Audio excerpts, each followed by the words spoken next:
Vous ne pouvez pas savoir à quel point je suis heureux. En 2019, j'avais une année sabbatique. En 2020, j'ai passé toute l'année à enseigner par Zoom à partir de mon salon, parfois à partir de ma cuisine. Je ne savais plus où me mettre pour essayer de mettre un peu de changement. Et c'est la première fois depuis de longs mois que je me retrouve dans la situation que j'aime, c'est-à-dire avec des étudiants en face de moi. Merci infiniment pour l'honneur et l'amitié qui m'a été manifestée par Sciences Po en me permettant d'être ici. Madame la Présidente et chère Laurence Bertrand-Dorlaire, Madame l'administratrice, chère Bénédicte Durand, Madame la doyenne, chère Stéphanie Palme, chers collègues, chères étudiantes et chers étudiants. Je l'ai dit, je suis ravi d'être ici et je voudrais remercier tout le monde pour l'honneur qui me permet d'être avec vous pour cette rentrée solennelle qui semble vous promettre, encore que l'on ne sait jamais, de delta à oméga. Malheureusement, il y a beaucoup de lettres dans l'alphabet grec, mais on peut considérer que pour l'instant, nous avons la possibilité de penser que nous allons avoir une année où nous retrouvons les choses que nous aimons et que j'ai rappelé tout à l'heure, en particulier des campus qui bruissent des voix des étudiants. I'm deeply grateful for this opportunity to celebrate the great partnership between Sciences Po and Columbia University. As director of the Institute of African Studies, I fully appreciate the addition to the Africanist community that I represent here, that many of the students in our dual program represent. And as a professor in philosophy and Francophone studies, I'm absolutely delighted always to have students from Sciences Po in my seminars, as I greatly value the addition that they represent and that they bring, the perspective that they bring to class discussions. And just before traveling, this was yesterday, 2 days ago, just before traveling, I double-checked the enrollment so far in my next seminar that I'm going to teach in the fall, entitled Discovering Existence, and I was delighted to see that a big chunk of my future students in a week now are coming from this Sciences Po Columbia dual program. J'ai été ravi, chère Bénédicte, quand vous m'avez proposé le sujet de l'universel comme étant un sujet qui pourrait être d'un certain intérêt pour ce propos de rentrée solennelle. Je vous parlerai donc de ce que j'appellerai la question de l'universel depuis le pluriel du monde. Comment construisons-nous un horizon universel commun à partir de la pluralité de notre monde? Et évidemment, quand on pose cette question, on ne peut manquer, surtout quand on est en France. La France est un pays qui a, semble-t-il, un rapport très particulier à l'universel. Et quand on est en France, évidemment, dès que l'on parle du pluriel et de l'universel, on est un petit peu happé par la querelle qui a lieu ici sur les études dites postcoloniales. Une mauvaise querelle, je le dis tout de suite. Et cette querelle est mauvaise, d'ailleurs toutes les querelles sont mauvaises. Celle-ci est particulièrement mauvaise parce qu'on y cède trop facilement à une simplification qui fait souvent qu'au nom de l'universalisme, on ne veut voir dans l'exploration des questions d'un monde postcolonial et du sens à donner à cette expression que la nuisance d'une exportation qui viendrait des universités américaines et qui reflèterait dans le langage pourtant de la French Theory, comme on l'appelle, l'esprit d'un communautarisme dit anglo-saxon. On a l'habitude effectivement d'opposer massivement l'universalisme à la française à un esprit de communauté qui serait anglo-saxon. Comme toutes les dramatisations, ceci est d'un simplisme qui ne permet pas souvent de penser. Parce que sinon, effectivement, dans ces cas-là, on va se dire, il y a l'universel d'un côté et puis il y a des particularismes qui se jettent à l'assaut de la citadelle de l'universel.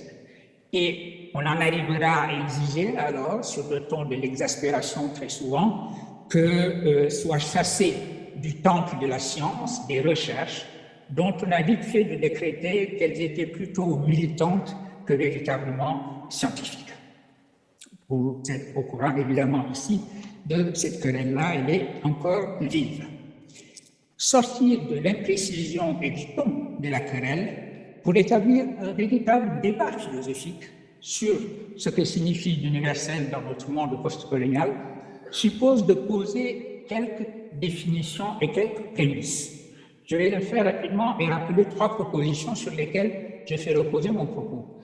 Le postcolonial, il y a à boire et à manger là-dedans, je ne sais pas très bien ce que c'est, mais c'est un mot qui est souvent utilisé. Pour moi, je dirais simplement que le postcolonial, c'est le moment historique et philosophique de l'irruption du pluriel sur la scène de l'histoire mondiale. Définition qui peut marcher et avec toutes les autres définitions que l'on trouve dessous. Deuxième proposition, la notion de postcolonial n'enveloppe pas nécessairement celle d'une opposition à l'universel ou le refus de l'universel. Je reviens à la simplification de tout à l'heure. Dire que les post-coloniaux, comme on les appelle parfois, sont des particularistes opposés à l'universel, ça n'est tout simplement pas vrai. J'ajouterai d'ailleurs que ce n'est pas un paradoxe de dire que le post-colonial est même la condition de l'universel. Et cela parce que, et ceci est ma 3e proposition, le moment philosophique du post-colonial est véritablement la visée d'un universel qui puisse aussi s'inscrire dans le pluriel du monde. Au lieu d'opposer les deux, on va dire qu'on part de l'universel, du pluriel du monde, pardon, pour aller ensemble vers l'universel.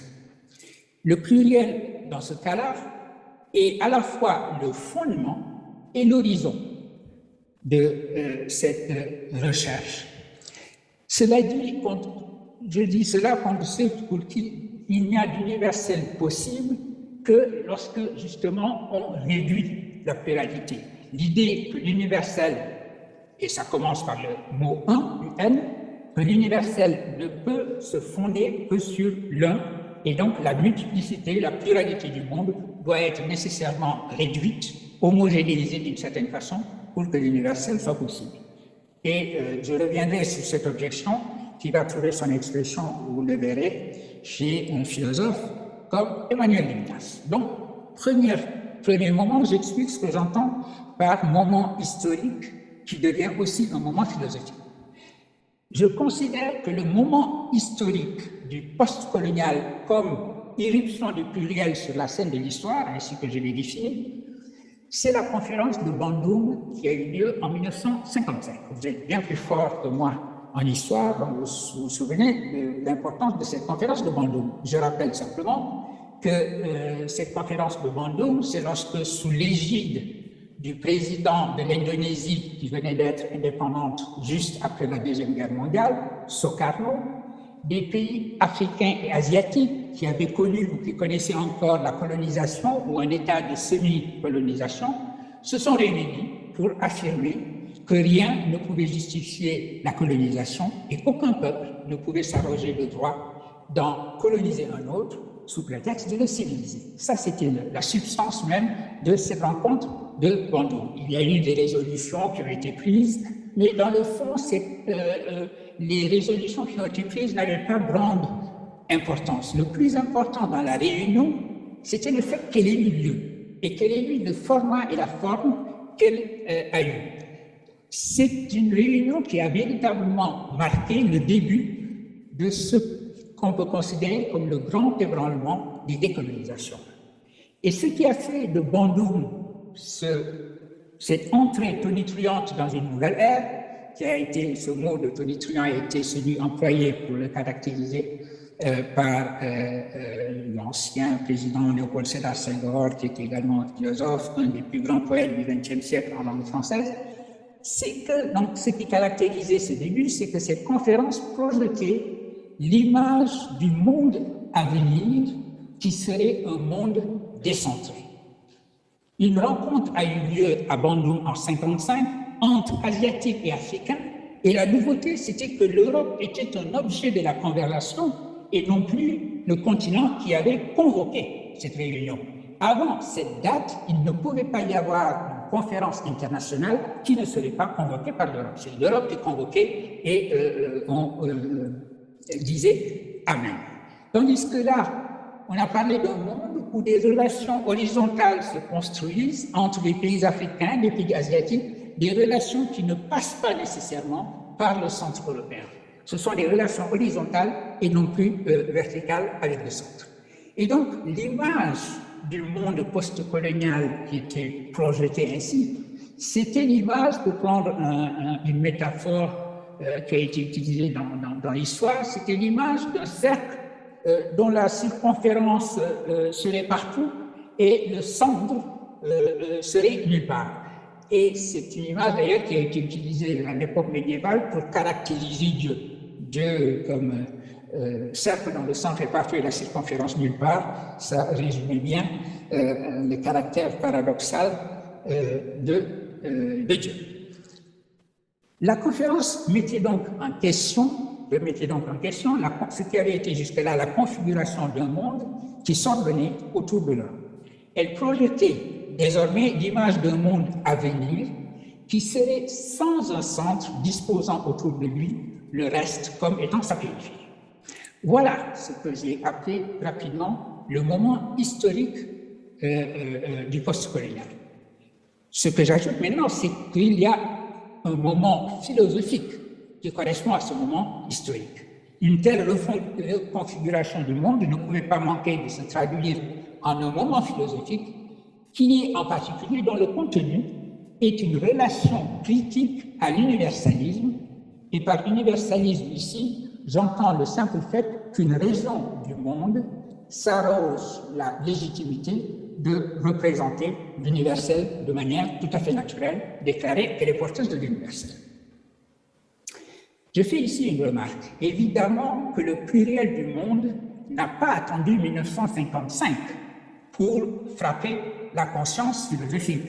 Vous connaissez tous certainement ce magnifique texte de Montaigne, où Montaigne raconte à quel point il a été totalement bouleversé et questionné par la rencontre à Rouen de trois tupis du Brésil, la rencontre de ces trois tupis venant d'un monde totalement différent du sien, d'un monde de l'ailleurs, donc du Brésil, l'avait décentré dans ce qui avait été jusque-là ses convictions d'un Français vivant à Rouen. De manière générale, à un moment post-colonial, comme à tout moment philosophique, on peut toujours trouver des antécédents. Donc le moment philosophique du décentrement n'a pas nécessairement attendu 1955. Simplement, ce moment philosophique a eu lieu dans une situation qui était absolument sans précédent dans l'histoire du monde, la situation des décolonisations. Et le geste philosophique d'un décentrement du monde est accompli, par exemple, par ce livre, ce texte du philosophe Jean-Paul Sartre. Je ne sais pas si vous lisez encore Jean-Paul Sartre, peut-être sans doute l'avez-vous fait. C'est juste une parenthèse, c'est parce que j'avais lu Jean-Paul Sartre que j'ai décidé de faire de la philosophie plutôt que des mathématiques. Enfin. Aujourd'hui, je n'aurais pas pris la même décision sans vous. Alors, Jean-Paul Sartre a écrit en 1948 une préface à une anthologie de poésie publiée par Léopold Sédar Senghor, cette préface flamboyante, comme Sartre écrit en général, a transformé cette anthologie en une espèce de manifeste politique et philosophique d'un mouvement que vous connaissez sans doute, qui s'est appelé la négritude, un mouvement d'auteurs, de penseurs, de poètes noirs qui revendiquaient le fait d'être noirs, et c'était un mouvement également politique de décolonisation. Bref, Senghor publie cette anthologie, Sartre écrit la préface à cette anthologie qu'il intitule « Orphée noire ». Et tous les thèmes que nous considérons comme des décentrements post-coloniaux aujourd'hui se retrouvent dans ce texte de Sartre. D'abord, la déconstruction de ce qu'on appelle aujourd'hui de plus en plus le privilège blanc. Je déteste cette expression, comme je déteste la racialisation de beaucoup de questions aujourd'hui, mais enfin, c'est le monde dans lequel nous vivons. Déconstruction de ce qu'on pourrait appeler un privilège blanc, au sens simplement où l'Europe avait l'habitude, pour lui, c'est ce qu'il dit dans Orphée Noir, de regarder le reste du monde sans être regardé. L'Européen ou l'Europe, c'était le continent qui regardait le reste du monde, qui envoyait ses anthropologues mesurer les crânes des autres et lui rendre compte, et personne ne venait mesurer les crânes des Européens parce que simplement, évidemment, ce regard n'était pas un regard réflexif. Et donc ça, dans Orphée Noir, dit, regardez ce texte de ces poètes africains, il nous oblige à considérer que pour la première fois, nous sommes regardés. Nous ne sommes pas seulement ceux qui regardons, nous sommes nous aussi regardés. Et c'est là qu'il dit, jusqu'ici, nous avions vécu avec le privilège de voir sans être vus. Deuxième chose, il dit, et il prend véritablement en compte, son texte est écrit, je l'ai dit, 6 ans, 7 ans avant la conférence de Bandung, mais son texte capture véritablement l'esprit de Bandung. Et il dit, nous nous rendons compte maintenant que l'Europe n'est pas le centre du monde, mais une simple province du monde, et ces mots, les mots qu'il utilise sont ceci, l'Europe est un accident géographique, la péninsule de l'Asie pousse dans l'Atlantique. On connaît en général aujourd'hui la fameuse expression de Dipesh Chakrabarty qui dit qu'il faut provincialiser l'Europe, mais avant lui, ça a dit cela bien mieux en montrant que l'Europe est devenue une province du monde. Pour prendre une image de la révolution copernicienne, c'est une planète parmi les autres planètes et ce n'est pas le centre. Donc, voilà un petit peu rapidement décrit ce que j'ai appelé à la fois le moment historique et le moment philosophique du postcolonial. Alors, universel depuis le pluriel, à partir du pluriel, qu'est-ce que ça peut bien vouloir dire? C'est le moment.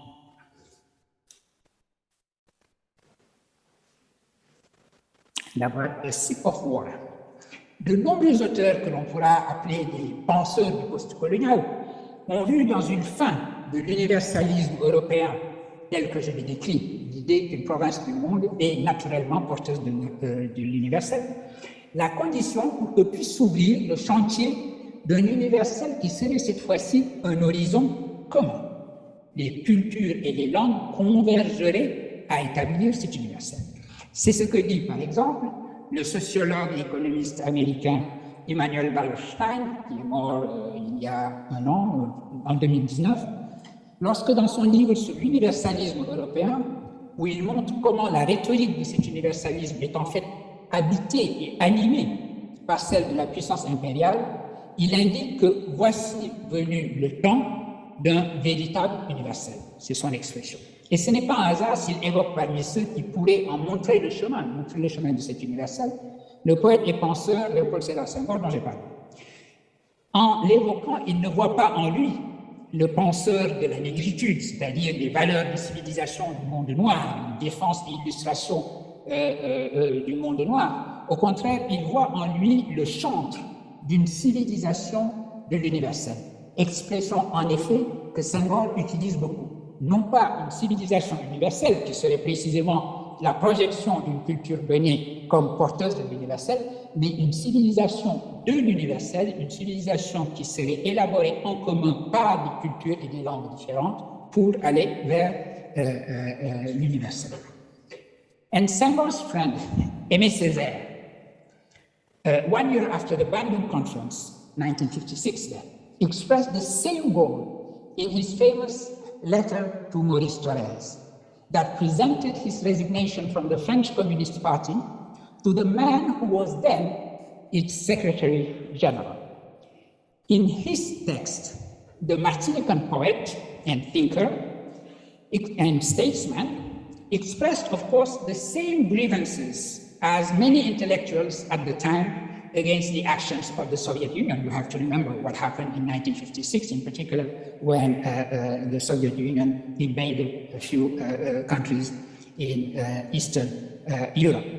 But his most crucial point was not the actions of the Soviet army, but to denounce what he labeled an emaciated universalism. This is Césaire's expression. He could not, he said, recognize himself as a black colonized person in the version of universalism represented by the French Communist Party. However, he made it clear that he did not intend to incarcerate himself in his own particularism. Simply, he considered communist universal fraternalism, as he called it, to be no better than colonial universalist paternalism. Let me recall here the very word of Césaire. This is what he said, I quote, "Provincialism? Not at all. I am not burying myself in a narrow particularism, but neither do I want to lose myself in an emancipated universalism. There are two ways to lose oneself: world segregation in the particular or dilution in the universal. My conception of the universal is that of a universal enriched by all that is particular, a universal enriched by every particular, the deepening and coexistence of all particulars." L'exigence est donc celle que je disais, de partir du pluriel du monde. C'est cela, l'esprit de Bandung. À cet esprit s'oppose d'une part une réaction que je dirais de droite, représentée par le Lévinas de l'humanisme de l'autre homme, publié en 1972. Et je précise cela parce que Lévinas, par ailleurs, est un grand philosophe de l'altérité, un grand philosophe de l'autre, un grand philosophe de l'éthique de la rencontre avec l'autre, l'autre qui me commande véritablement dans l'humanité que nous avons en partage. Mais malheureusement, dans cet ouvrage et dans certaines interviews, chaque fois qu'il parle des masses afro-asiatiques, expression qui déjà est une expression malheureuse, ce n'est plus le même Lévinas, penseur de l'autre, c'est un Lévinas de l'eurocentrisme, et on le verra. Alors, et de l'autre, alors je parlais de cette réaction-là que je considère comme une réaction que j'appelle de droite, une autre réaction en principe de gauche, puisque venant du philosophe communiste Slavoj Žižek, lorsqu'il s'exprime sur le post-colonial ou le multiculturalisme. Donc, deux réactions à Bandung. Le pluriel du monde arrive, qu'est-ce qu'il faut en faire? Réaction droitière, une réaction à gauche. Concernant Lévinas, la question qu'il pose est la suivante.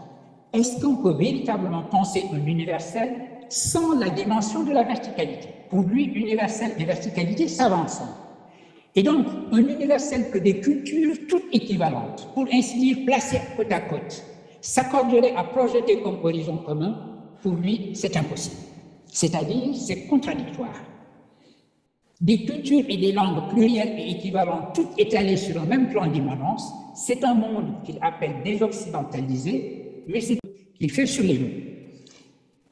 Et je dis, la raison pour laquelle je dis que ce livre est réactionnaire, c'est pas simplement pour, c'est pas une insulte, je dis qu'il est écrit en réaction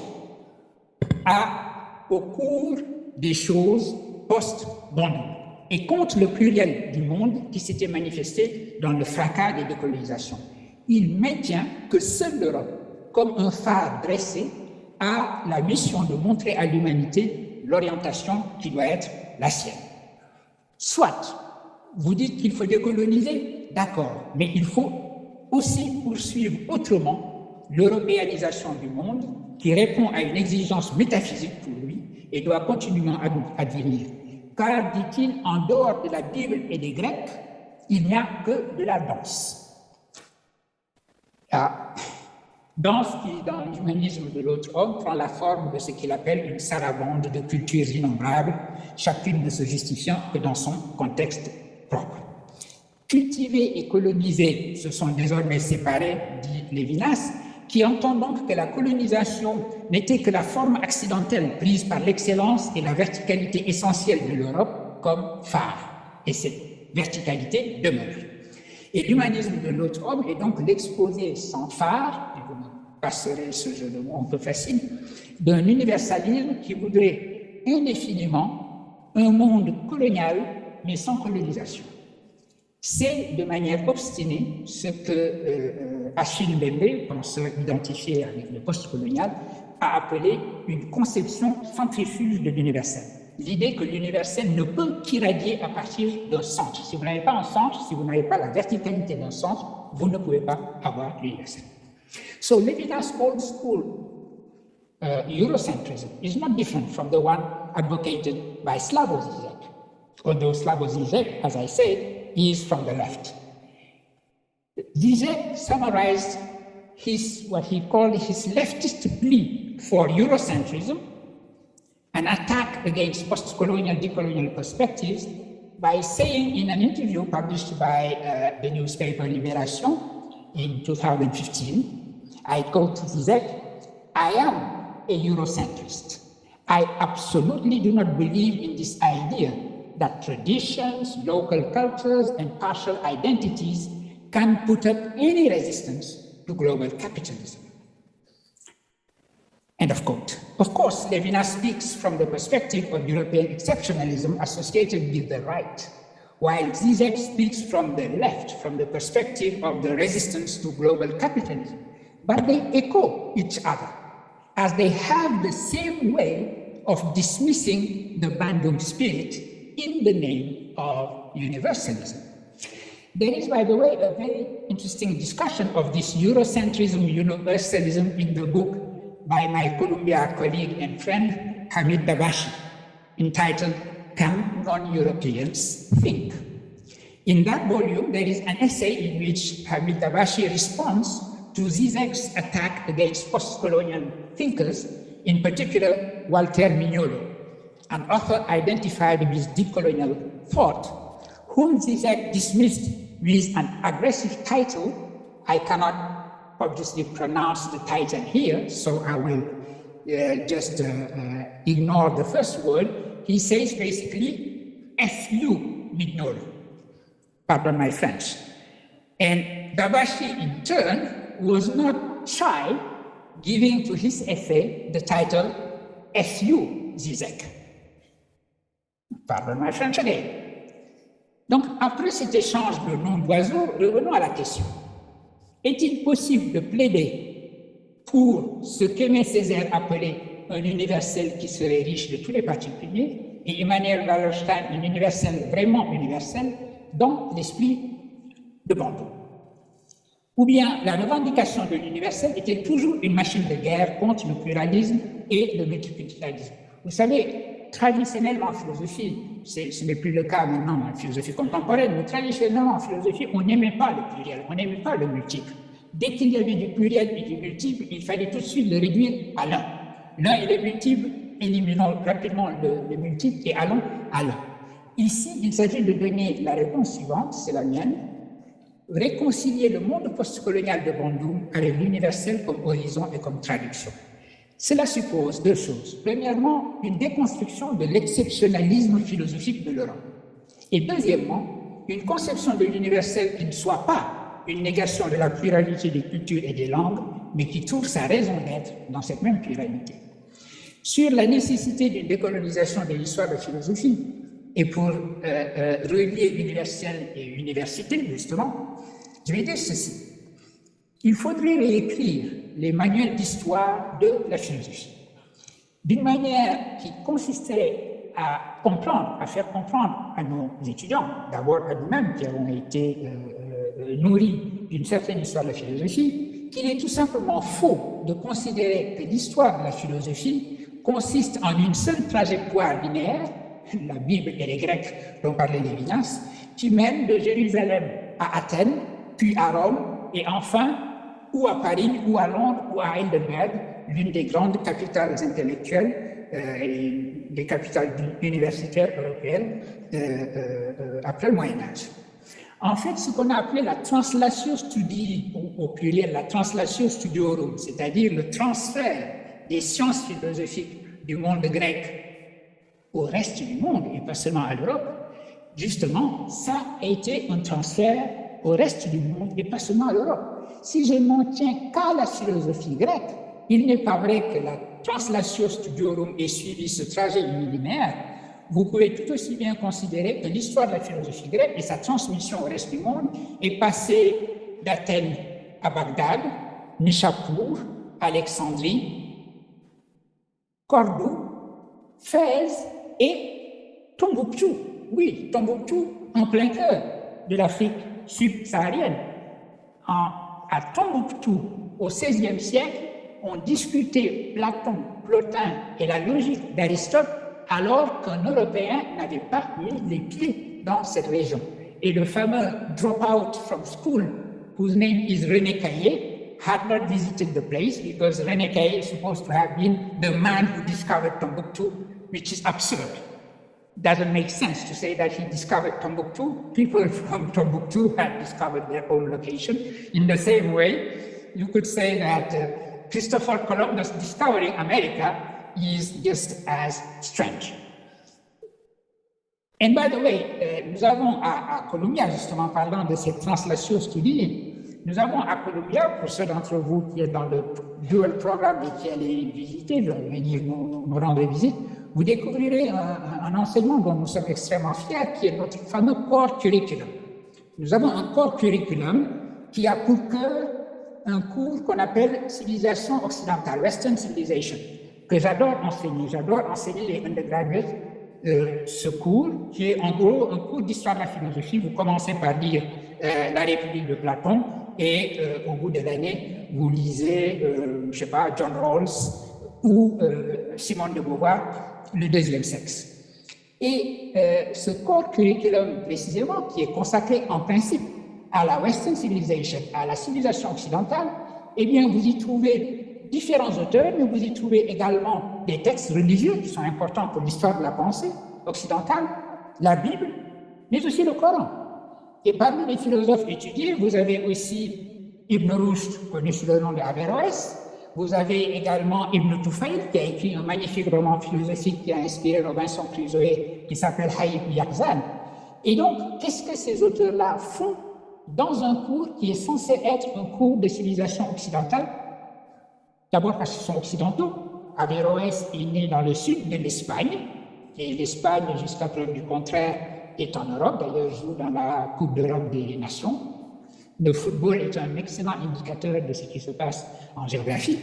Et ensuite, la grande leçon, c'est qu'aucune civilisation n'est une insularité. Aucune civilisation n'est une île fermée sur elle-même. Elles ouvrent toutes les unes sur les autres. Et c'est ce qui donne sens à la notion d'un universel horizontal, à la notion d'un universel latéral qui serait visé ensemble dans la traduction. Je vais aller vite. Lévinas, qui insiste sur la verticalité comme composante essentielle de l'universel, se moque d'un philosophe qui a utilisé justement cette notion que j'utilise beaucoup dans mon travail, d'universel latéral, en disant mais universel latéral, c'est une contradiction dans les termes. L'universel ne peut pas être horizontal ou latéral, l'universel est forcément vertical.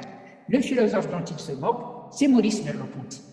Et Maurice Merleau-Ponty est le philosophe qui a peut-être le mieux compris ce que signifiait l'exigence de pluriel qui avait fait suite à la conférence de Bandung.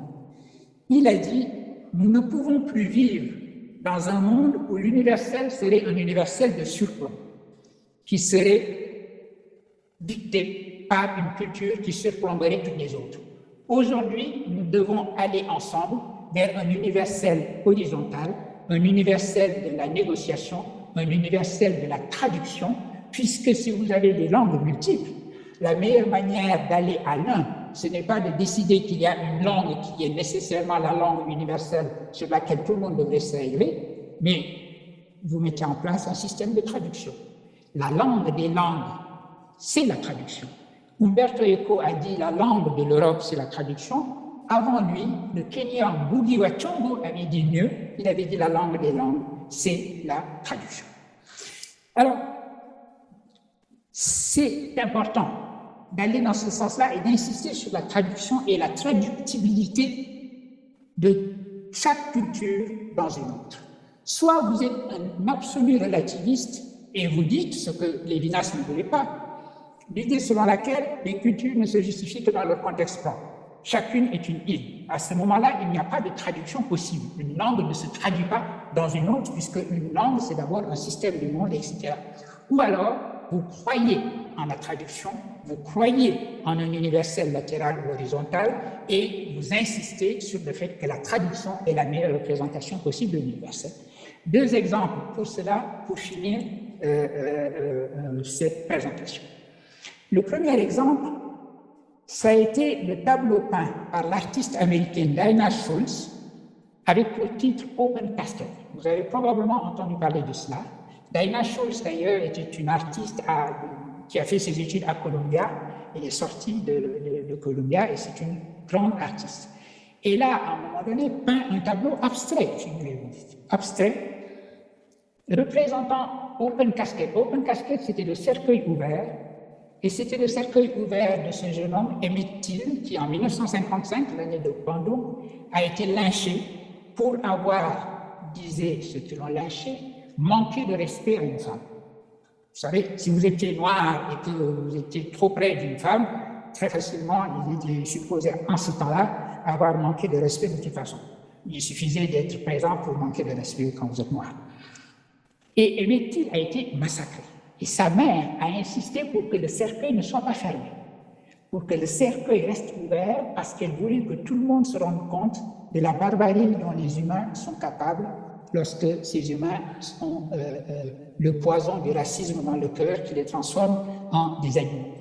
Et Open Casket avait frappé Dinah Shultz, qu'elle avait voulu représenter cette Open Casket, et de manière totalement abstraite. Mais très vite, elle est entrée dans une polémique parce qu'il y a eu des manifestations contre elle en disant que c'était une femme blanche qui n'avait pas le droit de représenter la souffrance noire parce qu'elle était en train de profiter, même matériellement, même financièrement, de cette souffrance noire, et ça a donné quelque chose de très désagréable pendant très longtemps. Et c'est justement cela, l'idée que la traduction n'est pas possible, l'idée que chacun a son expérience propre et que cette expérience n'est pas traduisible dans le langage de quelqu'un d'autre. Cette idée-là nous amène à ce dont parlait tout à l'heure Bénédicte, évidemment. Vous avez une simple juxtaposition d'identité fermée sur elle-même. À ce moment-là, vous n'avez affaire qu'à des expériences et des juxtapositions d'expériences. Tout à l'heure, Madame la Présidente, vous avez parlé de ce qu'est l'art de la discussion. L'art de la discussion suppose que nous ayons le même langage et que nous argumentions sur le même terrain. Et sinon, ce que nous allons avoir, ce n'est pas un espace d'argumentation, ce n'est pas un espace public, c'est un lieu où vous allez avoir une juxtaposition de performance. Je vais monter sur l'estrade et je vais faire ma performance d'homme noir d'1,80 m que personne ne comprendra si vous n'êtes pas un homme noir d'1,80 m. Donc je regarde sur ma gauche, je me dis, j'aperçois là-bas 2 hommes noirs d'1,80 m ou plus, et je considère que nous pouvons partager. C'est absurde, parce que dans un espace comme celui-ci, il n'y a plus de communication, il n'y a plus d'argumentation. Tous les arguments sont ce qu'on appelle en logique des arguments ad hominem.